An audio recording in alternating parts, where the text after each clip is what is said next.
전능하신 하나님 말씀 낭송. 적 그리스도를 폭로하다.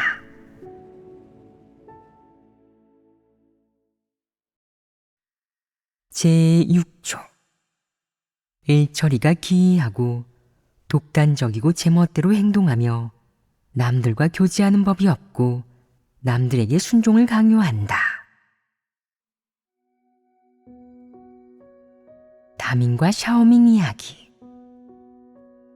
본 주제를 교제하기 전에 먼저 이야기를 하나 하겠다. 이야기를 하는 것은 어떤 장점이 있겠느냐? 기억하기 쉽습니다. 지금까지 우리는 기억하기 쉬운 이야기를 몇 개나 이야기하였느냐? 다바오와 샤오바오의 이야기를 했습니다. 다바오와 샤오바오의 이야기는 지난번에 이야기한 것이다. 포석이와 여성 리더 이야기도 있습니다. 적지 않은 이야기를 했다. 그렇다면 어째서 이야기를 하려는 것이겠냐? 사실 좀 가볍고 단순하며 이해하기 쉬운 형식을 빌려 사람이 깨달아야 하는 진리들을 교제하는 것이다. 만약 너희가 내가 한 이야기 속에서 진리를 깨닫고 그 진리들이 일상생활 속에서 너희가 각 방면에 진입하는 데 도움이 된다면 이 이야기를 한 것이 헛된 것은 아니다. 이는 너희가 정말로 이 이야기와 관련된 진리를 깨달았음을 의미한다. 그저 이야기로만 듣지 않고 이 방면 진리의 실제적인 면을 깨달았다는 것이다. 지난번에 우리는 다바오와 샤오바오의 이야기를 하였다. 오늘 우리는 다민과 샤오밍의 이야기를 할 것이다. 너희는 이야기를 들으면서 이 이야기가 너희에게 깨닫게 하려는 것이 무엇인지, 어느 방면의 진리와 관련이 있는지를 생각해 보아라.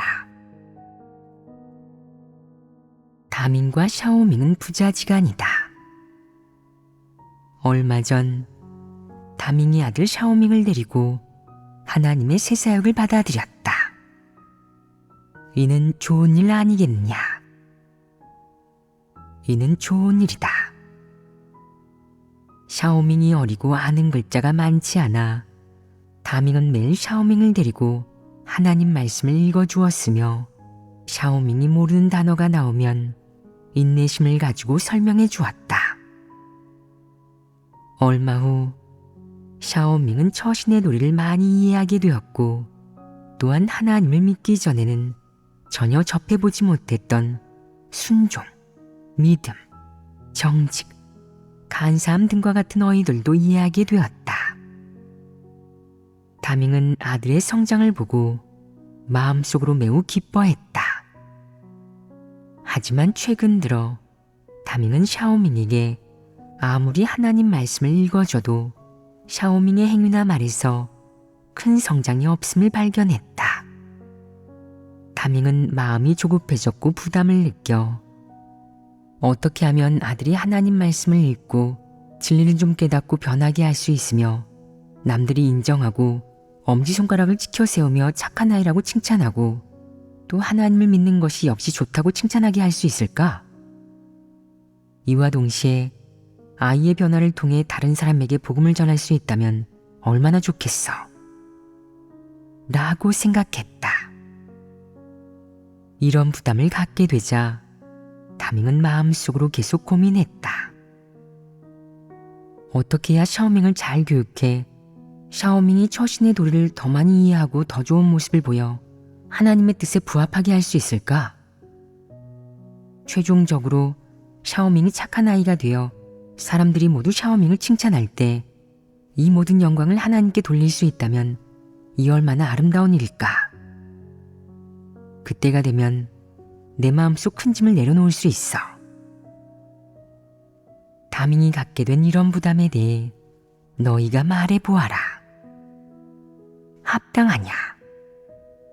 본연의 일에 충실하다고 할 수 있겠느냐?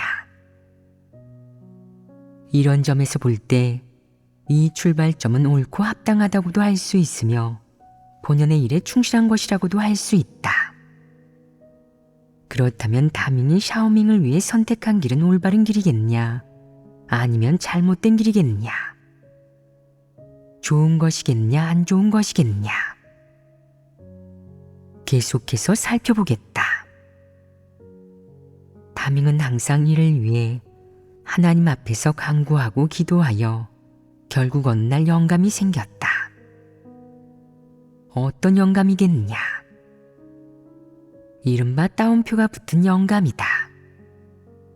이 영감에 따옴표가 붙었으니 그렇다면 다밍이 가리키는 길은 어떻겠냐? 너희는 이야기의 다음 부분에서 어떤 일이 발생할지 상상할 수 있겠느냐? 잘 모르겠지 않느냐? 약간 미지수이다. 어느 날 다밍이 아들에게 하나님 말씀을 읽어준 후 매우 엄숙하게 샤오밍에게 하나님을 믿는 것이 좋은지 안 좋은지 묻자 샤오밍은 진지하게 대답했다. 하나님을 믿는 것이 좋아요. 하나님을 믿는 사람은 다들 남을 괴롭히지 않고 하나님을 믿으면 재난을 당하지 않으며 천국에도 갈 수 있고 죽은 후에도 지옥에 가지 않아요. 샤오밍의 말이 맞느냐? 아이의 어린 마음에 샤오밍이 이 정도 말할 수 있다는 것만으로도 매우 훌륭하다. 하나님을 믿는 일에 대한 샤오밍의 인식은 매우 간단하고 가장 기본적이며 가장 얕지만 샤오밍의 입장에서는 이미 매우 심오한 것이다. 다밍은 이를 듣고 매우 기뻐했으며 위안도 받았다. 잘했어. 샤오밍이 수학을 얻었구나. 보아하니 하나님을 믿는 기초가 조금 생겼네. 아빠는 아주 기쁘고 위안도 받았단다. 하지만 하나님을 믿는 것이 이렇게 간단한 것일까? 샤오밍은 곰곰이 생각하더니 이렇게 말했다. 하나님 말씀에서 말씀한 것이 이런 것들 아닌가요? 또 뭐가 있나요? 아빠는 바로 이어서 말했다. 하나님의 요구는 이것들만이 아니란다. 내가 하나님을 이렇게 오랫동안 믿었는데 형제자매가 와도 인사할 줄도 모르는구나. 앞으로 나이가 많은 사람을 만나면 할아버지나 할머니라고 부르고 젊은 사람을 만나면 삼촌이나 이모 또는 형이나 누나라고 불러야 해. 이렇게 하면 모든 사람이 좋아하는 아이가 될 거야. 모든 사람이 사랑하는 아이여야 하나님께서도 사랑하신단다. 앞으로 내 말을 듣고 내 말대로 하렴. 내가 부르라는 대로 그대로 부르는 거야. 샤오밍은 아빠의 말을 마음에 새겼다. 아빠의 말이 옳다고 생각한 것이다. 그는 어린 마음에 아빠는 자기보다 나이가 많고 하나님 말씀도 자기보다 많이 읽었고 아는 것도 자기보다 많다고 생각했다. 게다가 아빠는 자기를 위해서 그러는 것이니 분명 자기에게 잘못된 길을 가르쳐 주지는 않을 것이라고. 그러니 아빠가 말한 것은 분명 옳을 것이라고 생각했다. 샤오밍은 진리란 무엇인지, 도리란 무엇인지 이런 것들을 알지 못했다. 하지만 적어도 그는 좋고 나쁨과 옳고 그름은 알고 있었다. 아빠가 말을 마친 후 샤오밍 마음속에도 이 일에 대한 부담이 조금 생겼다. 그 후 샤오밍은 매번 아빠와 외출할 때마다 사람을 만났을 때 아빠가 이모라고 부르라고 하면 이모 안녕하세요. 삼촌이라고 부르라고 하면 안녕하세요 삼촌 이라고 인사했다. 사람들이 다들 샤오밍을 착한 아이이고 예의 바르다고 칭찬했으며 이와 동시에 또 다밍이 아이 교육을 잘한다고 칭찬했다. 샤오밍은 매우 기뻐하며 마음속으로 생각했다. 아빠가 가르쳐 준 게 정말 맞아. 다들 날 좋아해.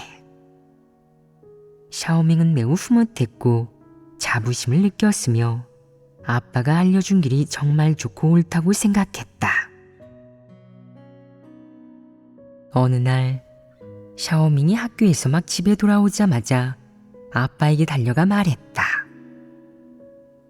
아빠, 무슨 일이 있었는지 아세요?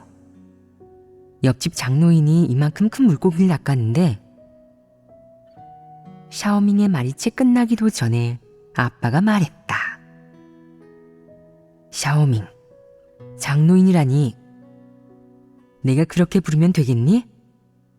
그러고도 내가 하나님을 믿는 사람이라고 할 수 있겠어? 어떻게 장노인이라고 부를 수 있어? 너한테 한 말을 기억하고 있지 않다니 아직 하나님에 대한 믿음이 없구나. 너는 진정으로 믿는 것이 아니야. 봐봐, 내가 기억하고 있으니까 널 도와주고 일깨워줄게. 장씨 할아버지라고 불러야 해. 기억했니? 샤오밍은 생각을 좀 하다가 장씨 할아버지라고 부르는 것도 괜찮아요. 라고 하고는 계속해서 말했다. 옆집 장씨 할아버지께서 이만큼 큰 물고기를 낚으셔서 장노파가 무척 기뻐했어요. 너 또 잊었구나. 너도 참 아직도 철이 없네. 방금 너한테 말했잖아. 장노인이 아니라 장씨 할아버지라고 불러야 한다고 말이야. 그렇다면 장씨 할아버지의 아내는 같은 학렬이니까 뭐라고 불러야 할까? 장씨 할머니라고 불러야 해. 앞으로 잘 기억해둬. 다시는 장노인이나 장노파라고 불러서는 안 돼. 남들이 들으면 웃음거리가 될 거야. 그러면 하나님을 믿는 우리 얼굴에 먹칠하는 것 아니겠니? 우리가 예의범절이 없다고, 하나님을 믿는 사람답지 않다고 사람들이 흉볼 거야. 이건 하나님을 영화롭게 하는 것이 아니란다. 원래 샤오밍은 신나서 아빠에게 장노인이 큰 물고기를 잡았다고 이야기하려 했는데 결국에는 아빠에게 이렇게 혼나 흥미가 완전히 사라졌고 말도 하기 싫었다. 그래서 책가방을 메고는 고개를 돌려 가버렸고 걸어가면서 중얼거렸다. 아빠만 뭐든 다 알지 뭐. 장씨 할아버지 장씨 할머니라니 우리랑 무슨 관계라고? 아빠만 영적이지 뭐. 다밍이 말했다. 내가 영적인 것은 맞잖아. 보통 사람이 나이가 어느 정도이든 난 그 사람의 나이만 보고도 연배를 알고 어떻게 불러야 할지 알아. 나는 나이가 많은 사람은 전부 삼촌 이모라고 부르는데 넌 어째서 호칭조차 부르지 않는 거니? 하나님을 믿는 우리는 이런 걸 잊어선 안 돼. 위아래를 몰라서는 안 된다. 샤오밍은 꾸중을 듣고 기분이 언짢았지만 마음속으로는 여전히 아빠가 옳다고 생각했다. 아빠가 하는 건 모두 옳다고 생각했기에 그는 내키지는 않았지만 잘못을 인정했다. 그 이후로 샤오밍은 장노인 부부를 만날 때면 장씨 할아버지, 장씨 할머니라고 불렀다. 샤오밍은 아빠가 가르치고 주입한 이러한 것들을 마음속 깊이 새겨두었다. 이것이 좋은 일이겠냐 나쁜 일이겠냐. 지금까지는 그래도 좋은 일이다. 그렇지 않으냐. 어느 날 샤오밍은 아빠와 산책을 하다가 늙은 암돼지 한 마리가 새끼 돼지들을 데리고 가는 것을 보았는데 어미와 새끼의 관계가 무척이나 가까워 보였다. 샤오밍은 하나님이 창조한 것들은 모두 좋고 돼지든 개든 모성애가 있으며 존중해야 한다는 생각이 들었다. 샤오밍은 이번에는 경솔하고 예의 없이 늙은 암돼지라고 하지 않았다. 이번에도 실수하면 아빠가 화를 낼 것이 두려웠기 때문이다. 샤오밍은 작은 목소리로 물었다. 아빠, 이 어미 돼지는 나이가 얼마나 됐어요? 새끼를 이렇게나 많이 낳았는데 제가 이 돼지를 어떻게 불러야 할까요? 다밍은 잠시 생각해보다가 대답했다. 뭐라고 불러야 할까? 참 말하기 어렵구나. 아빠가 한참을 고민하며 아무 말도 하지 않자 샤오밍은 아빠를 원망했다. 하나님 말씀 많이 읽으셨잖아요? 저보다 나이도 많으신데 어째서 이것도 모르시나요? 아빠는 샤오밍의 말에 조급해져 외할머니라고 부르던지 라고 말했다. 샤오밍이 부르기도 전에 다밍은 약간 생각하더니 또 말했다. 외할머니라고 부르면 안 돼. 외할머니라고 하면 내 외할머니와 같은 학렬이 되는 거잖아? 돼지 할머니는 더 안 돼. 그러면 우리 어머니와 같은 학렬이 되니까. 이렇게나 많은 새끼를 낳았으니 돼지의 신분과 지위에 걸맞고 학렬도 맞게 돼지 아주머니라고 불러야 해. 샤오밍은 이 말을 듣고 돼지에게 공손히 허리 굽혀 인사하며 돼지 아주머니 라고 불렀다.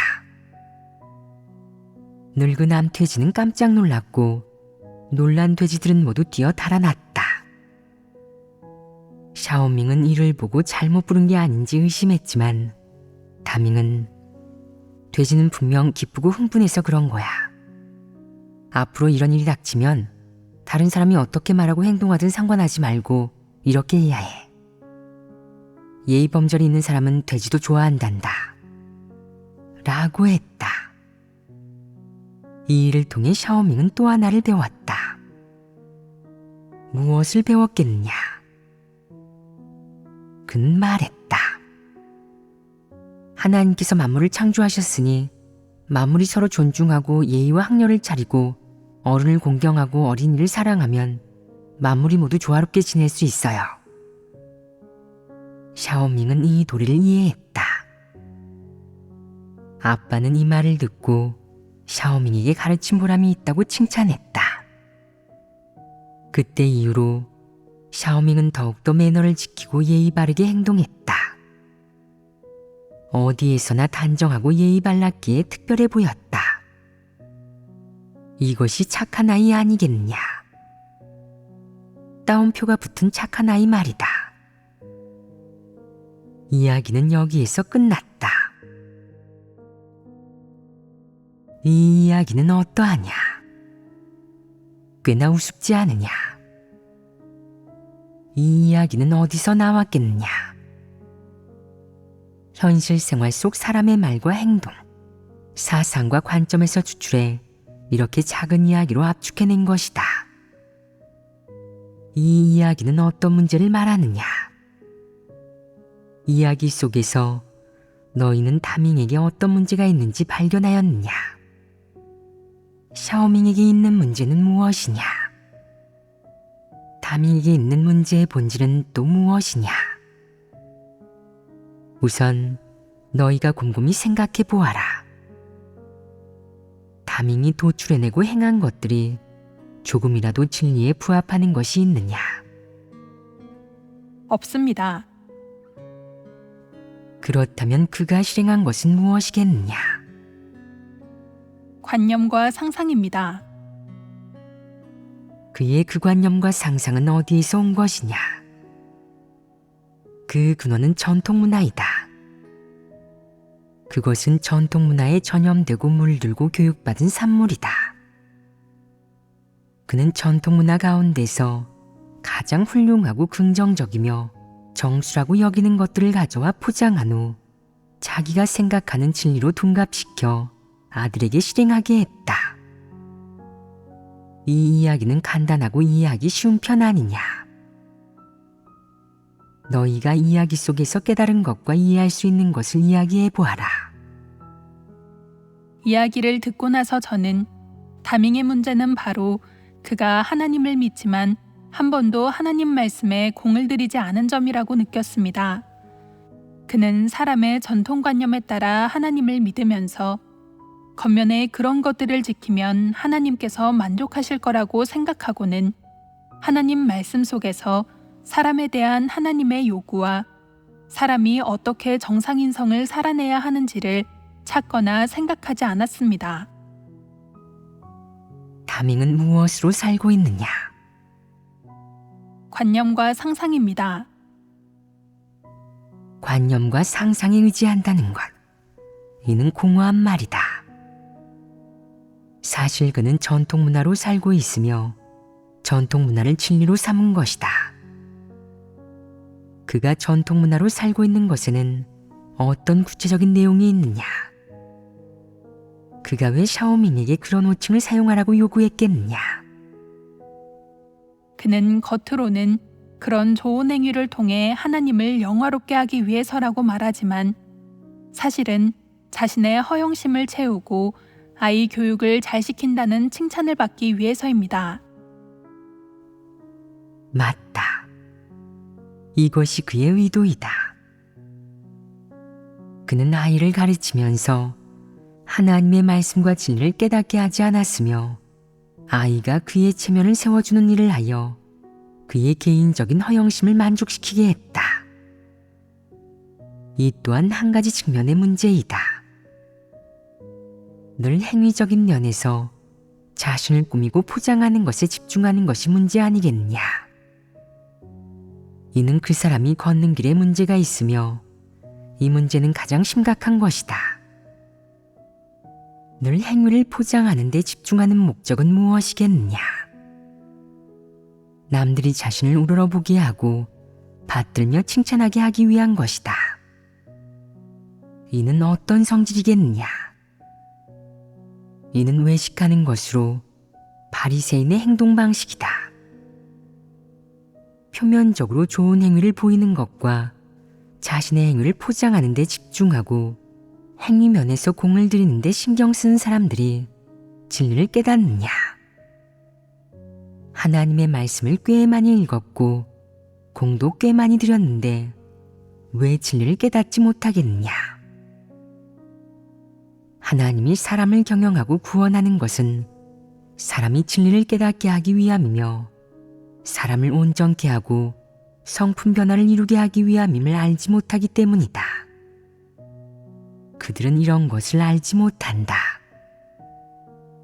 그들은 하나님 말씀을 어떻게 읽든지 간에 내가 남들이 비교적 동조하고 칭찬하며 엄지를 지켜 세우게 하는 말, 방법, 행위를 도출해내고 그 다음 실생활 속에서 그러한 것들을 살아내고 지키면 그런 사람이 바로 진정한 신자지 라고 생각한다. 너희에게는 담임과 같은 문제가 없느냐? 방금 말한 것처럼 눈에 띄게 규범을 지키고 학렬을 따지며 노인 공경이나 아이 사랑, 장유유서를 강조하는 것 외에 이와 비슷한 행위나 사상, 관점, 인식이 있지는 않으냐? 너희 스스로 그것을 파헤치고 해부할 수 있겠느냐? 예를 들어 교회의 연장자 혹은 하나님을 믿은 횟수가 오래된 사람들이 있다고 하자. 너는 마음속으로 늘 그의 체면을 지켜주고 싶어 한다. 말을 할 때 그가 먼저 말을 끝마치도록 해주고 그가 쓸데없는 말을 해도 끊지 않으며 그가 무슨 잘못을 해서 책망과 훈계를 해야 할 때도 그의 체면을 지켜주느라 많은 사람들 앞에서는 나무라지 않는다. 그가 아무리 억지를 부리고 엉망으로 일을 해도 모두가 그를 용서하고 포용해야 한다고 말한다. 그런 다음에는 또 늘 어르신의 체면을 지켜드려야죠. 그분들 체면이 깎이게 하면 안 됩니다. 우리가 손아래 사람이잖아요. 라며 다른 사람을 교육한다. 손아래 사람이라는 말은 어디에서 나온 것이겠느냐? 전통문화 사상에서 파생된 것이다. 또한 교회에 나이가 좀 많은 형제자매를 만나면 형, 누나, 이모 또는 연세 많은 형제라고 부르는 분위기를 형성한다. 한 가족처럼 아주 친근하게 부르고 그들을 각별히 존중하여 어느새 사람 마음속에 좋은 인상을 남긴다. 이러한 전통문화의 것들은 중국인의 사상과 뼛속에 아주 깊이 뿌리내려져 있어 교회 생활에서도 끊임없이 만연해 분위기를 형성한다. 사람은 늘 이러한 것들에 제약받고 통제받기 때문에 자신이 그런 것들을 인정하며 열심히 그 방향으로 행동하고 실행할 뿐만 아니라 남들도 그렇게 하도록 도와주고 가르친다. 전통 문화는 진리가 아니다. 이는 분명한 사실이다. 그렇다면 전통 문화가 진리가 아니라는 것만 알면 그만이겠느냐? 전통 문화가 진리가 아니라는 것은 한 가지 측면이다. 어째서 그것을 해부하려고 하겠느냐? 그 근원은 어디에 있겠느냐? 문제의 본질은 어디에 있겠느냐? 어떻게 해야 그런 것을 내려놓을 수 있겠느냐? 전통 문화를 해부하는 이유는 너로 하여금 마음 깊은 곳에서부터 이러한 측면의 이론과 사상, 관점을 완전히 새롭게 인지하게 하기 위함이다. 그럼 어떻게 해야 완전히 새롭게 인지할 수 있겠느냐? 먼저 전통 문화가 사탄에게서 온 것임을 알아야 한다. 그럼 사탄은 어떻게 그런 전통 문화를 사람의 내면에 주입했겠느냐? 사탄은 매 시기마다 유명인사나 위인을 통해 이러한 사상들을 전파하고 이러한 이른바 견해와 이론을 전파한다. 그런 다음 점차 체계화하고 구체화하여 점점 사람의 생활과 가까워지게 하고 또 그 다음에는 점차적으로 사람 사이에 퍼뜨려 이러한 사탄의 사상, 견해, 이론을 조금씩 사람의 사상 속에 주입한다. 이러한 것들이 주입되면 사람은 사탄에게서 비롯된 이런 사상과 이론들을 인류가 마땅히 실행하고 지켜야 하는 가장 긍정적인 것으로 생각한다. 사탄은 이러한 것들을 이용해 사람의 사상을 억압하고 통제한다. 인류는 이런 환경 아래에서 끊임없이 교육받고 물들고 통제되며 한 세대 한 세대 이어져 오늘날에 이르렀다. 각 세대의 사람들은 모두 전통 문화가 옳고 좋은 것이라고 생각했으며 누구도 이런 이른바 좋은 것, 옳은 것의 출처와 근원이 어디인지 해부하지 않았다. 이것이 바로 문제의 심각성이다. 심지어 어떤 사람은 하나님을 믿고 오랜 세월 하나님의 말씀을 읽은 후에도 이것들이 옳고 긍정적인 사물이라고 생각하며 나아가 진리와 하나님의 말씀을 대신할 수 있다고 생각하기까지 한다. 더 나아가 사람들은 하나님의 말씀을 얼마나 읽었든 사람들 사이에서 살아가는 한 삼종사덕이나 인의의 지신 등 소위 전통사상과 전통문화를 버릴 수는 없어. 이것들은 선조 때부터 대대로 이어져 내려온 것이기 때문이지. 우리의 선조들은 성현이야. 우리가 하나님을 믿는다고 해서 선조들의 가르침을 어겨서는 안 돼. 옛 선조들의 가르침을 왜곡하거나 버려서는 안 돼. 라고 생각한다. 사람은 마음속에 늘 이런 생각, 이런 의식을 갖고 있으며 여전히 자기도 모르는 새에 이런 전통 문화의 것들에 통제되며 결박되고 있다. 예를 들어 한 아이가 20여세쯤 된 너를 보고 삼촌이라고 불렀다고 해보자. 너는 무척 기쁘고 흐뭇할 것이다. 반면 직접 내 이름을 불렀다면 마음이 불편해져서 그 아이는 예의를 모른다느니 교육을 받아야 한다느니 생각하며 다른 태도를 보일 것이다. 사실 너를 삼촌이라고 부르든 내 이름을 부르든 내 인격에는 어떤 영향도 주지 않는다. 그런데 왜 삼촌이라고 부르지 않았다고 해서 기분이 언짢아지는 것이겠느냐. 이것이 바로 전통문화에 지배되고 영향을 받은 것이다. 그것은 내 내면에 먼저 자리 잡아 내가 사람과 일을 대하고 모든 사물을 평가하며 판단하는 가장 기본적인 기준이 되었다. 기준이 틀렸을 때 내 행동의 성질이 오를 리 있겠느냐? 분명 옳지 않을 것이다. 만약 내가 진리로 판단한다면 이 일을 어떻게 대하겠냐? 다른 사람이 너를 뭐라 부르든 그것을 마음에 담아두겠냐? 상대가 너를 욕하거나 모욕한다면 너는 틀림없이 마음이 불편해질 것이다. 이는 인성의 정상적인 모습이다. 그러나 만약 내 기준이 하나님의 말씀과 진리 또는 하나님에게서 온 문화로 평가하는 것이라면 그 아이가 내 이름을 부르든 아니면 너를 삼촌이나 형으로 부르든 너는 절대 어떤 반응도 보이지 않을 것이다. 이런 부분에서는 지역 풍습을 따라도 된다. 예를 들어 중국에서는 누군가 너를 삼촌이라고 하면 그것이 너에 대한 존중이라고 생각하겠지만 서방에 가면 그 호칭이 매우 이상하게 들릴 것이다. 그러나 내 이름을 부르면 아주 좋다고 그것은 너에 대한 존중이라고 생각할 것이다. 반면 중국이라면 너보다 나이가 많이 어린 사람이 내 이름을 부를 경우 기분이 나빠져서 위아래가 없다고 큰 모욕을 당했다고 여길 것이다. 너는 그것 때문에 화를 내거나 심지어는 그 일로 그 사람을 정죄할 수도 있다. 이것이 생각에 문제가 있는 것 아니겠냐? 이것이 바로 내가 말하려는 문제이다. 나라마다 인종마다 각자의 전통 문화가 있다. 우리는 모든 전통 문화를 비판해야겠느냐?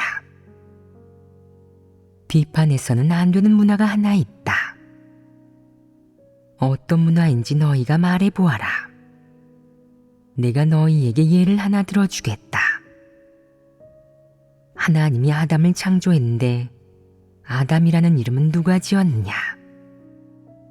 하나님이십니다. 그렇다면 하나님이 인류를 창조하고 인류와 함께 지낼 때 사람을 어떻게 불렀느냐? 이름을 직접 부르셨습니다. 맞다. 이름을 직접 불렀다. 하나님이 너에게 이름을 주었으니 그 이름은 하나님에게 의미가 있다. 이것은 하나의 별칭이자 호칭이다. 하나님이 너에게 별칭을 주었고 바로 그 별칭으로 너를 불렀다. 이는 일종의 존중 아니겠냐? 이는 가장 큰 존중이며 가장 진리에 부합하고 가장 긍정적인 존중이다. 이는 사람을 존중하는 기준이며 하나님으로부터 온 것이다. 이는 일종의 문화 아니겠냐? 이런 문화를 우리가 권장해야 하지 않겠냐? 이는 하나님으로부터 온 것이며 하나님은 사람의 이름을 직접 부른다. 하나님이 너에게 이름과 별칭을 주고 그 별칭으로 너를 대표하고 부른다. 하나님은 이렇게 사람을 대한다. 두 번째 사람을 만들었을 때 하나님은 그 사람을 어떻게 대하였느냐? 하나님은 아담에게 그녀의 이름을 짓게 했다. 아담은 그녀의 이름을 하와라고 지었다. 하나님이 그 이름을 불렀느냐? 불렀다. 이것이 바로 하나님에게서 온 문화이다. 하나님은 모든 피조물에게 각각의 별칭을 지어주었다. 그 별칭을 부를 때 인류와 하나님 모두 누구를 부르는 것인지 알면 된다. 이것이 바로 존중이자 평등이라는 것이다. 이는 어떤 이가 예의를 아는지, 인성 안에 규범을 갖추고 있는지를 판단하는 하나의 기준이다. 이것이 정확하지 않겠느냐? 이것이 정확하다. 성경에는 어떤 사건을 기록하든 혹은 어떤 가족의 족보를 기록하든 인물들마다 이름과 별칭이 있다. 그러나 너희가 주의를 기울였는지는 모르겠지만 이런 한 가지 사실이 있다. 그것은 바로 성경의 할아버지, 할머니, 삼촌, 이모 또는 큰아버지, 큰어머니 등의 호칭은 없다는 것이다. 전부 이름만 기록되어 있다. 여기에서 무엇을 볼 수 있느냐? 하나님이 사람에게 제정해준 규율이든 법칙이든 사람의 입장에서 보면 모두 인류가 계승해온 전통의 일종이라는 것이다. 하나님으로부터 이어져 내려온 전통은 무엇이겠느냐? 바로 사람이 마땅히 지켜야 하는 것으로 학렬에 따른 존칭을 사용할 필요는 없다. 하나님에게는 할아버지, 할머니, 큰아버지, 삼촌, 큰이모, 작은 이모, 큰 고모, 작은 고모 등과 같은 복잡한 호칭이 없다. 그런데 사람은 늘 이런 학렬과 호칭을 따지니 이는 어떤 의미겠느냐? 하나님은 이런 일을 가장 혐오하는데 사탄에 속한 부류가 늘 이런 일을 만드는 것이다. 이런 전통 문화만 보더라도 하나님에게는 매우 실질적인 점이 하나 있다. 하나님은 전 인류를 창조했기에 한 사람 밑에 얼마나 많은 가족과 후손이 있는지 분명히 알고 있으므로 학렬 같은 것은 필요 없다.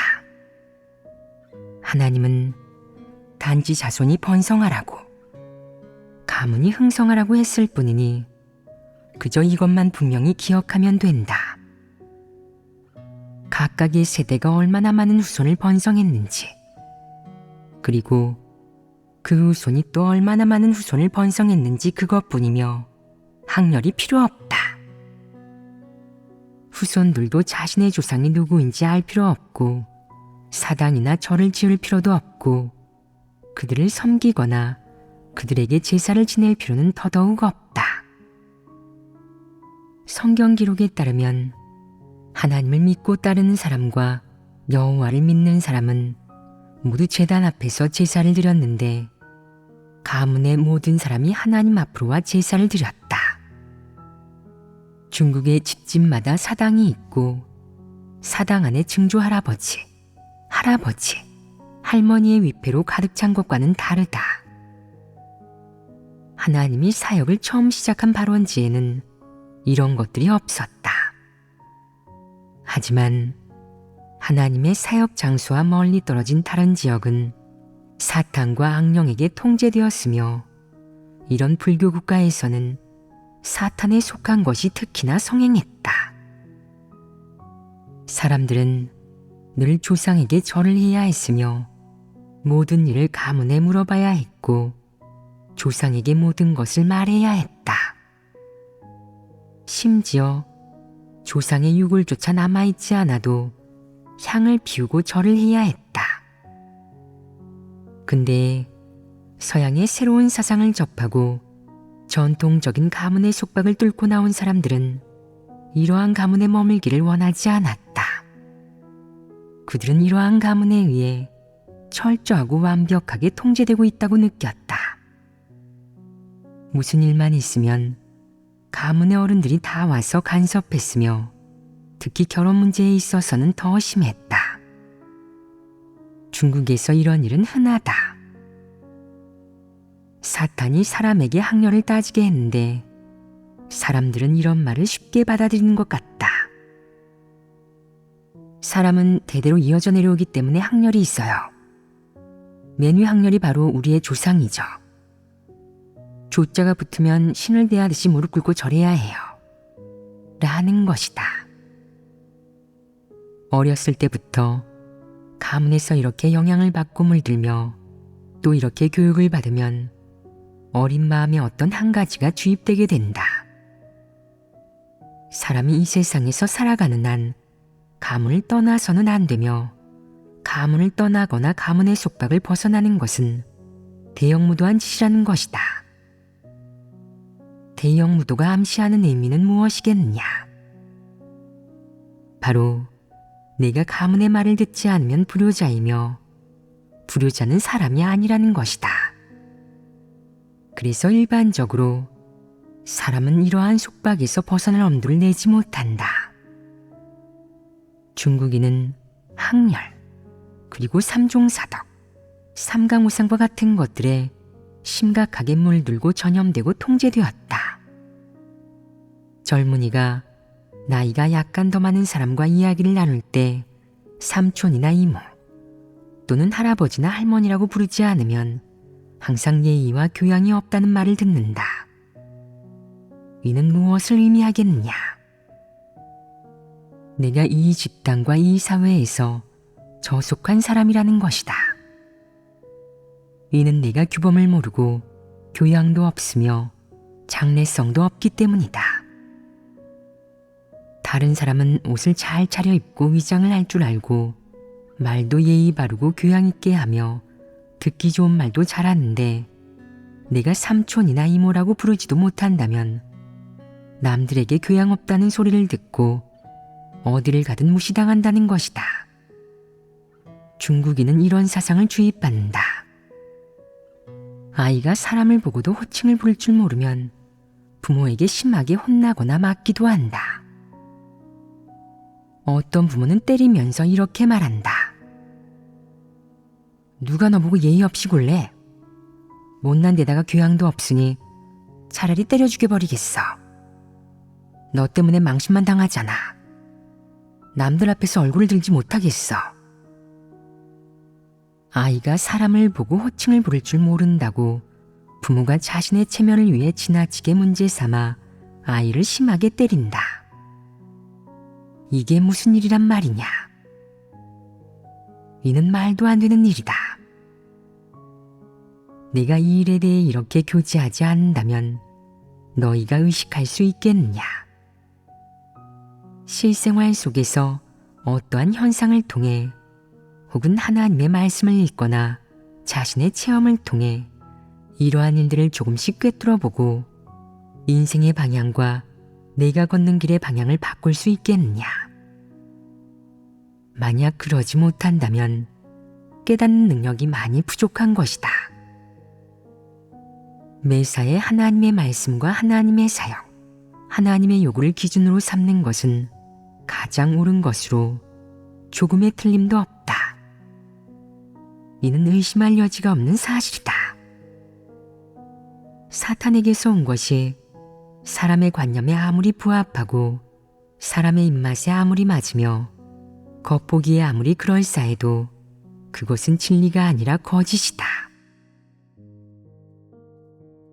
이 이야기를 하는 목적은 바로 너희의 생각을 트이게 하여 무엇이 진리인지, 사람이 대체 무엇을 얻고자 하나님을 믿는지, 하나님이 사람의 성품을 변화시키고 사람이 진리를 얻게 한다는 것은 대체 무엇을 의미하는지, 하나님이 말씀한 진리와 하나님의 요구가 사람의 사상 속에서 상상할 수 있는 것, 또는 국가와 사회 환경이 교육하고 영향을 주어 만들어낸 사상, 관점, 각종 인식과 대체 관계가 있는 것인지를 깨닫게 하기 위함이다.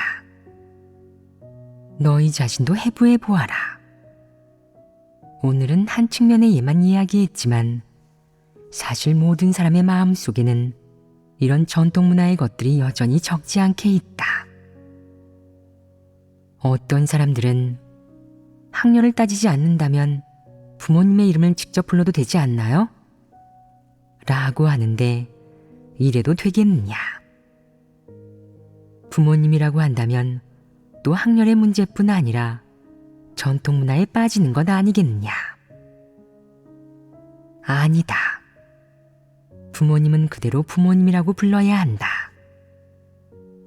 아빠, 엄마는 하나님이 사람에게 이렇게 부르게 한 것이며 이는 마땅히 있어야 하는 호칭이다. 마치 너의 부모가 너를 아이 또는 아들이나 딸이라고 부르는 것처럼 말이다. 그렇다면 너희가 주로 무엇을 깨닫게 하려고 이 이야기를 하는 것이겠느냐? 주로 어떤 문제를 해결하려는 것이냐? 사람이 사물을 평가하는 기준이 바뀌어야 하며 모든 일을 하나님 말씀과 하나님의 요구를 기준으로 삼아야 한다는 것입니다. 맞다. 자기가 함부로 지어내면 안 된다. 사람은 항상 스스로 진리를 만들어내려 한다. 어떤 일을 하고 싶으면 일련의 주장과 이론을 만들어내고 또 일련의 행동 방식을 만들어내는데 그것이 옳은지 아닌지 신경도 쓰지 않고 그렇게 한다. 그 결과 몇 년간 실행하면서 성과가 있든 없든 그냥 그렇게 죽어라 고수하고는 자신이 매우 어질고 의롭고 선량하다고, 자신이 살아낸 바가 매우 훌륭해 남들이 무척이나 칭찬하고 우러러 본다고 생각한다. 결국에는 점점 더 자기가 위대하다고 느끼게 된다. 사람은 일을 할 때마다 하나님이 어떻게 요구했는지, 각각의 일을 할 때의 원칙은 무엇인지, 자신이 본분을 이행하는 과정에서 하나님이 맡긴 것에 충성을 다했는지를 결코 생각하거나 고민하지 않으며 구하지도 않는다. 사람은 이런 것을 생각하지 않고 부정한 것만 궁리한다. 이것이 사악한 것 아니겠느냐. 무릇 겉으로는 매우 온화하고 행동이 단정하며 교양 있고 예의 바르며 입만 열면 인의의 지신을 이야기하고 유식한 단어를 구사하며 듣기 좋은 말을 하는 이런 부류의 사람이 진리를 실행하는지 안 하는지 너희가 관찰하여라. 만약 그가 진리를 전혀 실행하지 않는다면 그가 바로 외식한 위선자이다. 바로 담임과 같은 부류의 사람이며 다른 점이 전혀 없다. 좋은 행위에만 집중하고 좋은 행위로 남을 속여 칭찬과 우러름을 얻어내는 자는 어떤 사람이겠느냐. 이 부류의 사람이 영적인 이해력이 있는 사람이겠느냐. 영적인 이해력이 없는 사람이 진리를 실행할 수 있겠느냐. 실행할 수 없습니다. 어째서 실행할 수 없겠느냐. 무엇이 진리인지 모르기에 겉으로 좋아 보이는 행위와 사람이 좋게 보는 것들을 진리로 여겨 실행하기 때문입니다. 그것은 주된 이유가 아니다. 그가 아무리 진리를 이해하지 못한다 해도 몇 가지 분명한 일처리 원칙은 그도 알지 않겠느냐. 그가 본분을 이행할 때 내가 그에게 어떻게 하라고 알려주면 그가 알아듣지 못하겠느냐. 이런 부류의 사람에게는 한 가지 특징이 있으니 진리를 실행할 생각이 없다는 점이다. 그래서 내가 아무리 이야기해도 듣지 않고 자기가 하고 싶은 대로 행동하고 말한다. 우리는 요즘 적그리스도의 여러 모습에 대해 자주 이야기했다. 어떤 사람들이 변화가 있고 어떤 사람들이 행위와 일처리 원칙에 전혀 변화가 없는지 내 주변 사람들을 관찰해 보아라. 내가 아무리 교제해도 마음이 전혀 움직이지 않고 설령 자신과 대조되어도 고치지 않고 고칠 생각도 없으며 여전히 자기가 하고 싶은 대로 행동하는지 살펴보아라. 너희는 이런 사람을 발견하였느냐? 발견하지 않았느냐? 어째서 어떤 사람은 리더 일꾼을 하다가 교체되었겠느냐? 바로 진리를 실행하지 않고 실제적인 일을 하지 않기 때문이다. 모든 도리를 다 알면서도 자기 방식대로 하고 아무리 진리 원칙을 교제해 주어도 자신만의 생각이 있어 자기의 견해만 고수하고 누구의 말도 듣지 않고 자기가 하고 싶은 대로 하며 남들이 뭐라고 하든 자기가 하던 대로 하니 이런 리더 일꾼은 교체되어야 하지 않겠느냐. 교체되어야 한다. 이런 사람은 어떤 길을 걷고 있는 것이겠느냐. 적그리스도의 길입니다. 적그리스도의 길을 걷고 있으며 시간이 지나면 적그리스도가 될 수 있다. 이는 그저 시간 문제일 뿐이다. 만약 아무리 진리를 교제해도 받아들이지 않고 전혀 변화가 없다면 이러면 골치가 아파진다. 이미 적그리스도가 된 것이다. 오늘 이 이야기가 너희에게 주는 가장 큰 일깨움은 무엇이겠느냐? 사람은 잘못된 길에 들어서기가 매우 쉽다는 것이다. 어째서 그렇겠느냐? 첫째, 사람에게는 패괴의 성품이 있기 때문이다. 둘째, 사람은 나이와 상관없이 사상과 내면 깊은 곳이 결코 공백 상태가 아니기 때문이다. 그렇다면 이 이야기가 너희에게 주는 교훈은 무엇이겠느냐? 사람은 잘못된 길을 가기 쉽다는 것이다. 이것이 한 가지이다. 또 다른 한 가지는 사람은 자신이 좋고 옳다고 여기는 것을 진리라고 생각해 지키기 쉬우며 성경 지식과 영적인 도리를 하나님 말씀으로 여겨 실행하기 쉽다는 것이다. 이 두 가지 문제를 이해한 후 너희는 자신이 앞으로 가야 할 길과 해야 할 모든 일들에 대해 어떤 새로운 인식, 생각, 계획을 갖게 되었느냐? 앞으로 일을 할 때 자신이 옳다고 생각하는 대로 행해서는 안 됩니다. 우선 자신이 생각한 것이 하나님께서 원하시는 것인지, 하나님의 요구와 부합하는지를 고려해야 합니다. 그 다음 하나님 말씀에서 실행 원칙을 찾아서 행해야 합니다. 이렇게 해야만 자기가 한 것이 진리 실행임을, 하나님을 믿으며 걷는 길이 올바른 길임을 보장할 수 있습니다. 너희는 하나님의 말씀에 공을 들여야지 터무니없는 생각을 해서는 안 된다. 너는 영적인 예력이 없고 자질이 부족하다. 네가 생각해낸 것들이 아무리 대단해도 진리가 아니다. 설령 네가 행한 일이 단 하나의 실수도 없이 옳다고 확신한다 할지라도 끄집어내 형제자매들과 교제하며 검증하거나 관련된 하나님 말씀과 대조해 봐야 한다. 이렇게 하면 100% 틀림이 없겠느냐? 꼭 그렇지는 않다. 내가 진리 원칙을 완전히 파악하거나 하나님이 한 이 말씀의 근원을 헤아리지 못하는 한 어쩌면 실행에 오차가 생길 수도 있다. 이것이 첫 번째 이유이다. 그럼 두 번째 이유는 무엇이겠느냐? 사람이 하나님의 말씀을 떠나면 그의 행동이 아무리 합리적이고 남들에게 칭찬받을 만한 것이라 할지라도 진리를 대체할 수는 없다. 진리를 대체할 수 없는 것은 진리가 아니며 긍정적인 사물도 아니다. 긍정적인 사물이 아니라면 무엇이겠느냐? 분명 하나님이 기뻐하는 것이 아니고 진리에 부합하는 것이 아니며 하나님이 정죄하는 것이다. 내가 하나님이 정죄하는 일을 저질렀다면 어떤 결과가 초래되겠느냐? 하나님께 혐오받을 것이다. 하나님에게서 비롯되지 않은 것은 모두 부정적인 사물이며 사탄에게서 비롯된 것이다. 이 말을 어떤 사람들은 이해하지 못할 수도 있다. 천천히 체험해 보아라. 오늘 한 가지 일을 진지하게 비판하였는데 무슨 일을 비판하였느냐?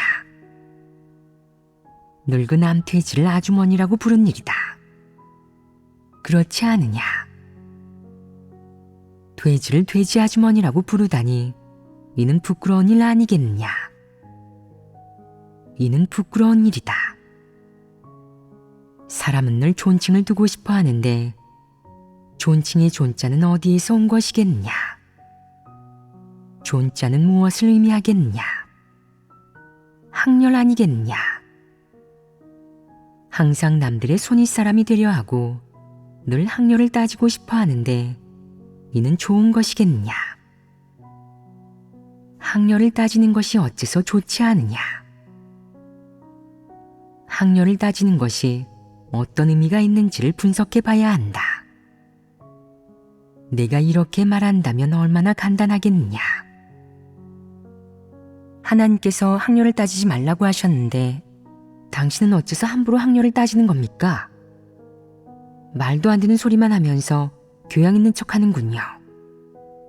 당신은 본분을 이행할 때 전혀 하나님 집의 이익을 고려하지 않으니 팔이 완전히 밖으로 굽는 사람입니다. 자신의 이익과 관련이 있을 때는 한치의 망설임도 없이 하나님 집의 이익을 팔아넘기고요. 그런데도 좋은 사람인 척하다니요. 그럴 자격이나 있나요? 이렇게 말하면 되지 않겠느냐. 그럼 좀 더 엄하게 말한다면 어떻게 말해야 하겠느냐. 무슨 헛소리입니까? 당신이 바로 어리석은 돼지이고 어리석은 자입니다. 진리를 전혀 깨닫지 못하면서 뭘 사칭하는 겁니까? 당신은 공부도 했고 교양도 있으며 또 하나님을 믿고 하나님 말씀을 많이 읽어 자신이 잘 믿고 있다고 생각하지만 결국은 진리 실행이 무엇인지조차 모릅니다. 이러니 어리석은 돼지이자 어리석은 자 아니겠습니까? 이야기는 여기까지 하도록 하겠다.